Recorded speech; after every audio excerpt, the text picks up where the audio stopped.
Hello, everyone, and welcome back to the English Coffee Talk Show.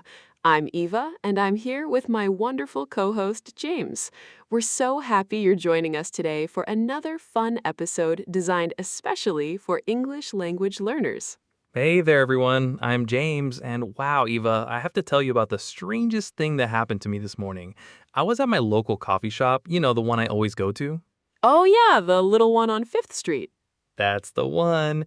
So I'm standing in line, right? And they had this new flavor on the menu board. It said pickle and peanut butter latte.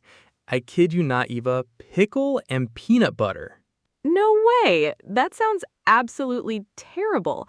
Did anyone actually order it? Well, here's the funny part. The woman in front of me, she looks at the menu for like 5 minutes, then turns to the barista and says, "I'll have the pickle peanut butter latte, please. Large size." Oh my goodness, really? And the barista, this young guy, he looks shocked too. He goes, "Are you sure? Like, really sure?" And she just nods and says, "Life is short. I want to try weird things." I have to admire her courage. That's actually kind of inspiring. Did you see her reaction when she tasted it? Oh, I waited around just to see. She takes this big sip and her face, Eva, her face went through about 5 different expressions in 2 seconds. First, surprise, then confusion, then something like disgust, but then, and this is the crazy part, she smiled and said, "Actually, it's not that bad." You're kidding me. I'm not. She finished the whole thing. Meanwhile, I just got my boring regular coffee with milk and sugar. Sometimes I think I should be more adventurous with my food choices. That's such a funny story. You know what? That woman sounds like she'd be perfect for outdoor adventures. Speaking of being adventurous, James, that's actually a great transition to today's main topic. Oh, perfect. Yes, today we're talking all about outdoor activities. And for our ESL learners listening, this is such a useful topic because outdoor vocabulary comes up in so many conversations. Absolutely. Whether you're talking to friends about weekend plans, or you're traveling and want to explore nature, or even just making small talk with colleagues, outdoor activity vocabulary is everywhere. So we're going to teach you some really useful phrases and idioms today. Eva and I will also share some personal stories about our own outdoor adventures. I have a camping story that, well, let's just say it didn't go exactly as planned. Uh-oh, that sounds interesting.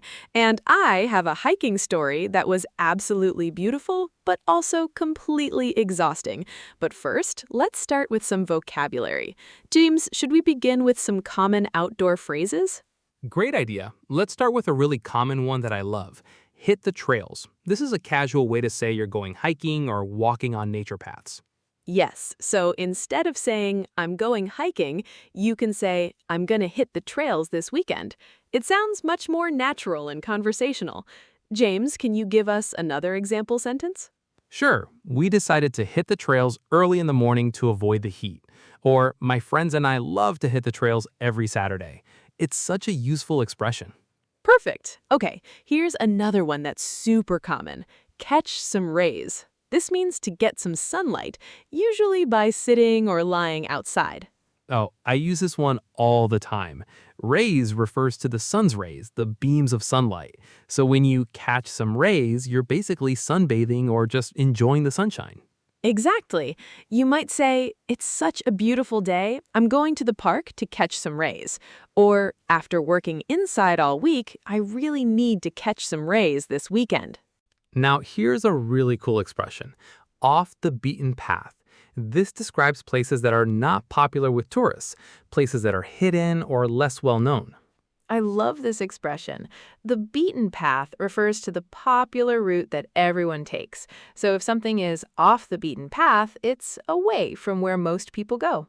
Right, you could say, we found this amazing little lake off the beaten path. Or, I prefer restaurants that are off the beaten path because they're more authentic. That's such a useful expression for travelers. Okay, let's teach another one. How about rough it? This means to live with very basic conditions, usually when camping or in nature. Oh yes, when you rough it, you don't have the usual comforts like electricity, running water, or a comfortable bed. You're living in a more primitive way. Exactly. We decided to rough it and camp in the wilderness for 3 days. Or, I'm not really into roughing it. I prefer hotels with room service. It's a great way to describe outdoor experiences. Here's another one that's really useful. Get back to nature. This means to spend time in natural environments, away from cities and technology. I love this expression. It has the idea of returning to something pure and simple. After working in the city all year, I really need to get back to nature. Or this weekend camping trip is the perfect way to get back to nature and relax. It's about finding peace and simplicity in the natural world. Let's do two more quick ones. Under the stars. This describes sleeping or spending time outside at night where you can see the night sky clearly. Beautiful expression. We slept under the stars on our camping trip. Or there's nothing like having dinner under the stars. It creates such a romantic, peaceful image. And finally, breathe in the fresh air. This is exactly what it sounds like, but it's often used to describe the experience of being in nature and enjoying clean, natural air. Yes, I love going to the mountains just to breathe in the fresh air. Or after being in the city all week, it feels so good to breathe in the fresh air at the beach. Wait, James, before we get to our personal stories, I think we should teach a few more really useful outdoor expressions. Our listeners are loving this vocabulary. Great idea, Eva. You're right. There's so many more expressions that our ESL learners would find useful. Let's add a few more that are super common in everyday conversation. Perfect. Here's one that I use all the time. Soak up the sun. This is very similar to catch some rays, but it has more of a relaxing, leisurely feeling to it.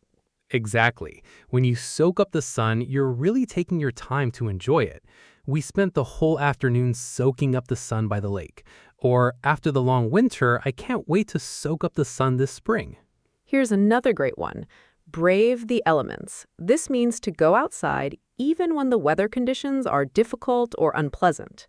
I love this expression. Elements refers to weather conditions like rain, wind, snow, or heat. So you might say, we braved the elements and went hiking even though it was raining. Or the mail carrier braves the elements every day to deliver our packages. Let's teach one more that's really useful. Take in the scenery. This means to stop and really look at and appreciate beautiful views or landscapes around you. Beautiful expression. We stopped halfway up the mountain to take in the scenery. Or I love driving through the countryside and taking in all the beautiful scenery. It suggests you're really paying attention and enjoying what you see. You know what, James? Before we share our stories, let's do something interactive. For all our listeners out there, I want you to pause for a moment and think, what's your favorite outdoor activity? And can you describe it using one of the expressions we just taught? Great idea. So think about it. Maybe you like to hit the trails on weekends, or you enjoy catching some rays at the beach, or perhaps you're someone who loves to get back to nature by going camping. Use one of our expressions to describe your favorite outdoor activity. And if you're feeling brave, try using your answer in a conversation this week. Practice makes perfect. Even if it feels a little awkward at first, these expressions will become natural with repetition. Speaking of outdoor adventures, James, now I think our listeners are really ready to hear your camping story. These expressions are so useful, James. Now I think our listeners would love to hear some real stories. Should you tell your camping story first? Oh boy. Okay. This happened about 2 years ago. My brother and I decided we wanted to get back to nature, you know? We planned this 3-day camping trip in the mountains. Sounds nice so far. Right? We were so excited. We bought all this expensive camping gear, a fancy tent, sleeping bags, portable camp stoves, the works. We drove for about 4 hours to this campsite that was supposed to be off the beaten path. Uh-oh, I can sense a but coming. You know me too well. So we arrive at this beautiful spot near a lake, right? The sun is shining, we're ready to catch some rays and set up our campsite. Everything looks perfect. Okay, so what went wrong? Well, first problem, we start trying to set up our fancy new tent. The instructions were in about 6 different languages, but somehow not one of them made sense to us. We spent 2 hours just trying to figure out which pole goes where. Oh no, 2 hours! 2 whole hours. And by the time we finally got it up, it looked, well, let's just say it didn't look like the picture on the box. It was kind of lopsided and wobbly. But it was standing, right? Barely, but we were proud of ourselves.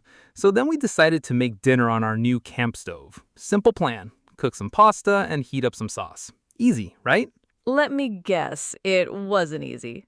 The stove wouldn't light. We tried for 30 minutes. My brother's getting frustrated, I'm getting hungry, and the sun is starting to set. Finally, we get it working and we put the water on to boil. Okay, so far so good.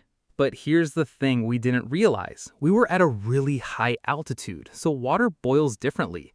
Our pasta took forever to cook, and when it was finally done, it was all mushy and gross. Oh, wow. I didn't know altitude affects cooking. Neither did we. But wait, it gets worse. So we're eating our terrible mushy pasta as the sun goes down, and we realize we forgot to bring a lantern or good flashlights. No way. So we're sitting in almost complete darkness, trying to clean our dishes by the light of our phones. And then, just as we're getting ready to sleep under the stars in our wobbly tent, Oh no, what happened? it started raining. Not just a little drizzle, but a serious thunderstorm. And remember our wobbly tent that we weren't sure we set up correctly? Oh my goodness, it leaked, didn't it? Like a sieve. Water was coming in from everywhere. Our sleeping bags got soaked, our clothes got wet, and we spent the whole night huddled together trying to stay dry and warm. That sounds absolutely miserable. Did you pack up and go home? Well, that was the plan. But here's the funny thing. When we woke up the next morning, the storm had passed. The sun was shining, and the view was absolutely breathtaking. Really? The mountains were covered with this light mist. The lake was perfectly still, and you could breathe in the freshest air I'd ever experienced. My brother looks at me and says, "You know what? Let's try one more night." Aw, that's so sweet. So did the second night go better? Much better. We figured out how to set up the tent properly, we bought better food from a nearby store, and we had the most amazing night sleeping under the stars. We could see the Milky Way and everything. That's such a great ending to the story. It shows that sometimes when you rough it, things go wrong at first, but it can still be an amazing experience. Exactly. And now my brother and I go camping every summer. We've gotten much better at it, though we still laugh about that first disaster. Eva, what about your hiking story? Oh, my story. Okay, so this was about a year ago. I had been wanting to get back to nature more, and my friend Sarah suggested we hit the trails in this national park about 2 hours from the city. Sounds like a great plan. Right? So Sarah had done this hike before, and she told me it was moderately challenging and would take about 4 hours. I figured, I go to the gym sometimes. I can handle a 4-hour hike, no problem. Uh-oh, I'm sensing this was harder than expected. James, when Sarah said moderately challenging, what she really meant was, this will test every muscle in your body. We started at 7 a.m., and the first hour was actually lovely. We're walking through these beautiful woods, catching some rays when they filtered through the trees. That sounds nice. It was. I'm thinking, this is great. I'm breathing in all this fresh air. I feel so healthy and outdoorsy. I was even taking selfies and posting them on social media with captions like, living my best life. I love that. So when did it get difficult? About hour 2, when we started going uphill. And I mean really uphill, James, like almost straight up.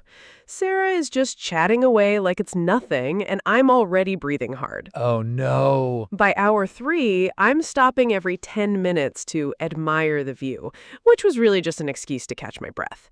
My legs felt like jelly, and I was sweating more than I had ever had in my life. Were you starting to regret the whole thing? Honestly, yes. I was thinking, why didn't I just stay home and watch Netflix? But Sarah kept encouraging me, saying, we're almost there. The view at the top is totally worth it. And was it worth it? James, when we finally reached the top after 4.5 hours, yes, it took longer than expected because of all my rest stops, the view was absolutely incredible. Really? We could see for miles in every direction. There were mountains and valleys and this beautiful river winding through the landscape. It was completely off the beaten path. No crowds, no noise from the city, just pure nature. That sounds amazing. It really was. We sat there for about an hour, just breathing in the fresh mountain air and eating our sandwiches. I felt so accomplished and peaceful at the same time. All that pain and exhaustion seemed so worth it. But wait, didn't you still have to hike back down? Oh my goodness, yes. And that was almost worse than going up. My knees were killing me and I was so tired. But you know what? I felt so proud of myself for completing it. Did it inspire you to do more hiking? Actually, yes. But now I do shorter hikes and I train properly first. I learned that you really need to prepare your body for these outdoor adventures. You can't just jump into it. That's such good advice. Both of our stories show that outdoor activities can be challenging, but they're also incredibly rewarding. And you learn something about yourself in the process. Absolutely. And they give you such great stories to tell afterward. Now, let's recap those useful expressions we taught today for our ESL learners. Great idea. So we learned hit the trails, which means to go hiking or walking on nature paths, catch some rays to get some sunlight, and off the beaten path, places that aren't popular with tourists. We also covered rough it, to live with basic conditions while camping, get back to nature, to spend time in natural environments away from cities, under the stars, sleeping or spending time outside at night, And breathe in the fresh air, enjoying clean, natural air. These expressions will make your English sound much more natural when you're talking about outdoor activities. Perfect. And remember, the best way to learn these expressions is to use them in real conversations. Try them out with your friends or language exchange partners. Absolutely. And that brings us to the end of today's episode. Thank you so much for joining us for another English Coffee Talk show. We really hope you enjoyed learning about outdoor activities and hearing our adventure stories. Before we say goodbye, we have a very important request for all our amazing listeners. If you're enjoying our podcast, please take just 1 minute to subscribe to our show. This really helps other English learners find us. Yes, and please turn on notifications so you'll know immediately when we release a new episode. We publish new episodes every Tuesday and Friday. And if you have just 2 more minutes, we would be incredibly grateful if you could leave us a review. Tell us what you think of the show, which topics you'd like to hear about, or just let us know how the podcast is helping you with your English learning journey. Reviews really help us understand what you love about the show and how we can make it even better for English learners like you. Plus, we read every single review, and it makes our day to hear from our listeners. Until next time, keep practicing your English. Don't be afraid to hit the trails and try new adventures. And remember, every conversation is a chance to improve. Thanks for listening to the English Coffee Talk Show. I'm James. And I'm Eva. See you next time.